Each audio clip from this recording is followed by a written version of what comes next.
So in the presentation today, we are going to discuss about what is the inflation, the types of inflation, the causes of inflation, the effects of inflation, and how we measure inflation.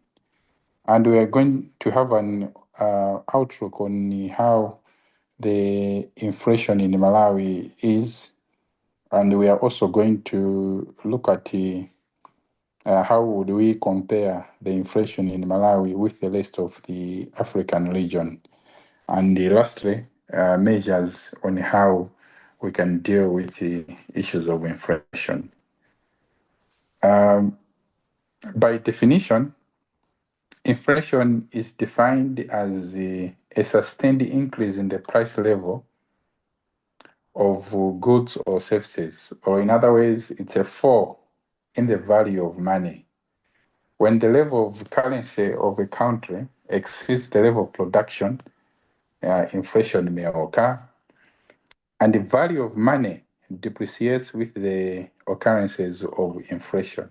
So the underlying word there is sustained. So for it to be inflation, the prices have to rise at a sustained period of time. They have to be sustained while the prices have risen. So that becomes inflation. There are cases where prices can rise due to some factors, but they get back to normal. That is not defined as the inflation per se, but with inflation, prices rise, and in many cases, they do not come back to the original price. So that is inflation. This inflation can be well discussed in various types.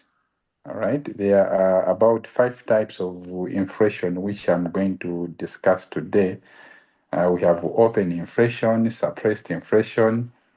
The other one is galloping inflation. We also have creeping inflation and hyperinflation. Open inflation is where the cost lies due to economic trends or spending products or services.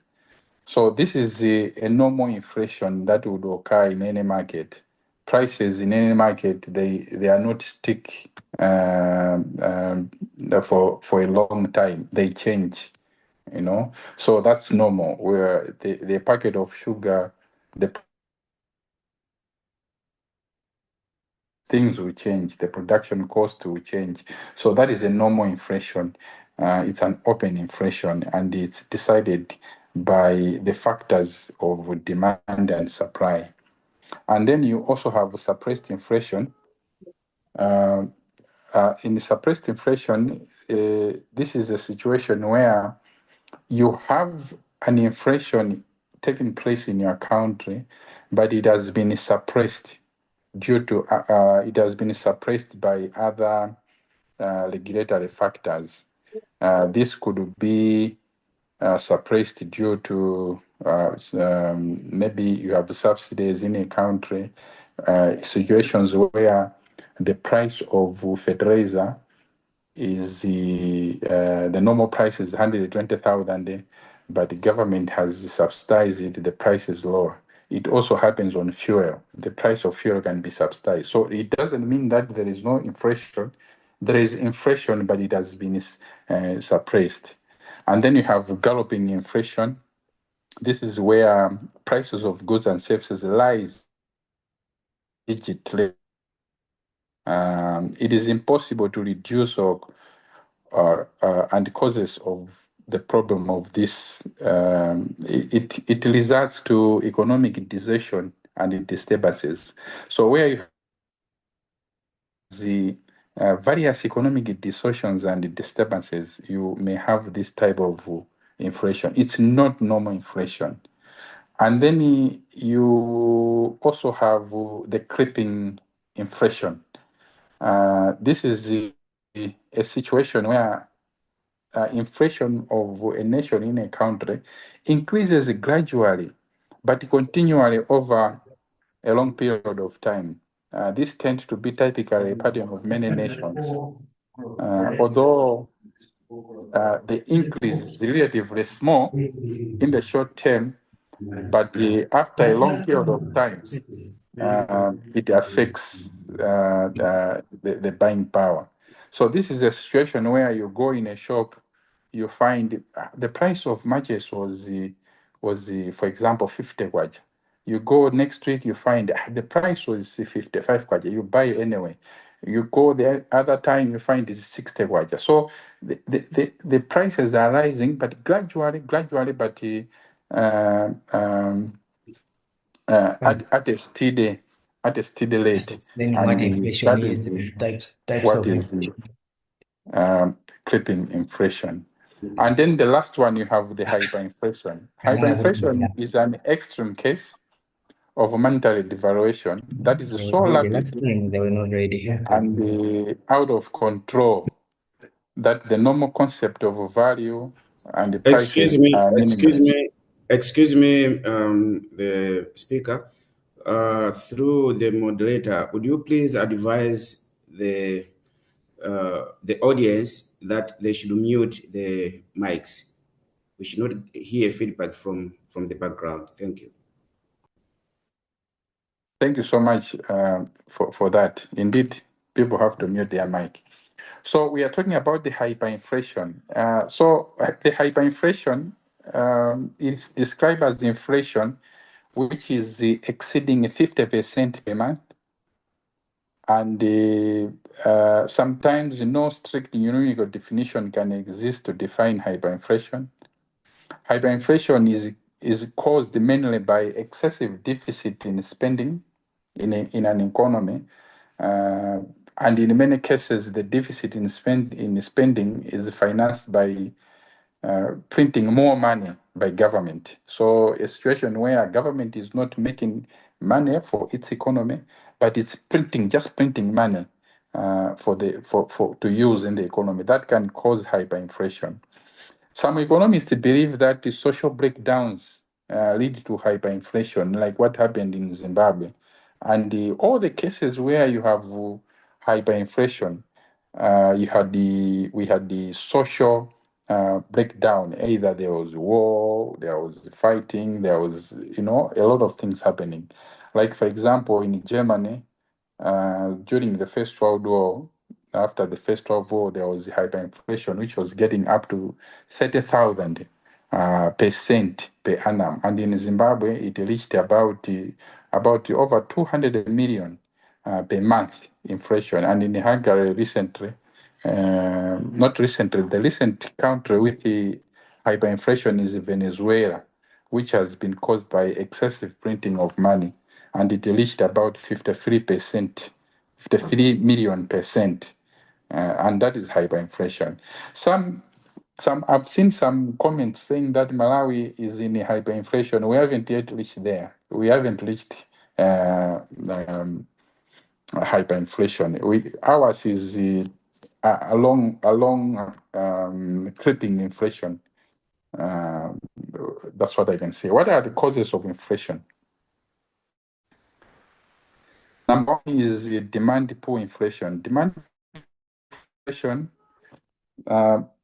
can be caused by strong consumer demand for a product or services, where there is a surge in demand for a wide breadth of goods across the economy.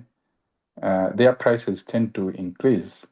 While this is not often a concern for short-term imbalance of supply and demand, sustained demand can reverberate in the economy and raise cost for other goods as well.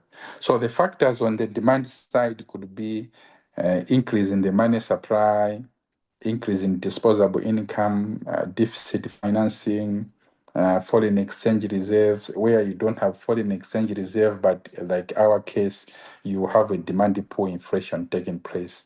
And the low employment rate, when the employment rate is low, it means a lot of people are employed. And when a lot of people are employed, they push the demand of the products and services in your economy, and that pushes the inflation as well. The other factor is on the cost side. That's what we call the cost push inflation. The cost push inflation occurs when the prices rise because the production cost increases. These are such as raw materials, wages. Like recently in Malawi, we have the wages, the minimum wage rate being increased. So that will also cause other products as well in the manufacturing to increase, and that will cause inflation. And the factors to the supply side or to the cost push factor is a rise in administered prices, erratic agriculture growth, agriculture policy, price policy, inadequate industrial growth. Those are some of the factors that would push your inflation. Now, what are the effects? Number one, they add inefficiencies in the market and they make it difficult for companies to budget or plan for long term. And it also brings uncertainty about the future purchasing power of money and discourages investment. There can be negative impacts on the trade from an increased instability in the currency, exchange rate prices, etc.